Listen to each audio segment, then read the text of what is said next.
This is Superman. And Superman is a perfect example of a horrible leader.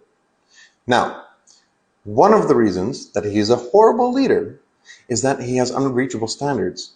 Because he's invincible, he's almost unstoppable. He has no grounded concept of what to benchmark his team on and how to assign tasks to them accordingly.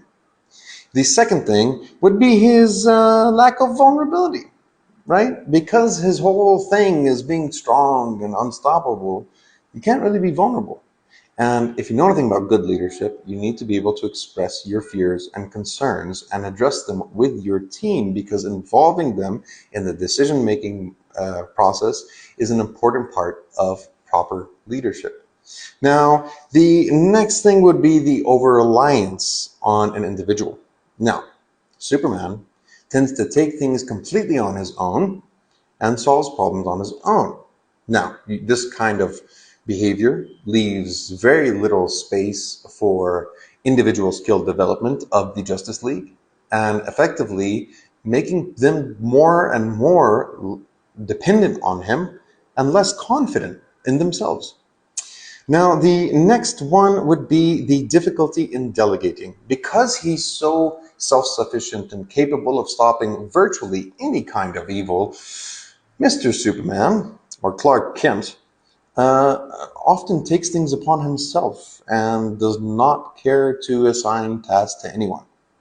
Now, the other thing is the ethical dilemmas. Yes, for the man of ethics himself and morals, you have to keep in mind your own moral compass is just that. It is your own.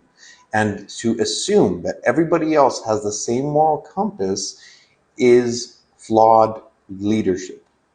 Now, I'm not saying that they don't have to work according to your moral compass, but you need to involve them in the thought process. And that's one of the things that defines a good leader. The next one, of course, would be work-life balance. Yeah, this guy has no work-life balance. How many of the TV shows and movies have you seen where he's sitting down with Lois Lane having a beautiful lunch, coffee, or just simply chatting, and then just gets up and flies away? This happens all too often with this guy because he doesn't really communicate to anyone. Another sign of a bad leader. The next and last one would be his inability to show weakness. You have to show weakness. You need to be able to trust your team enough to support you when you're weak, but he's too overpowered.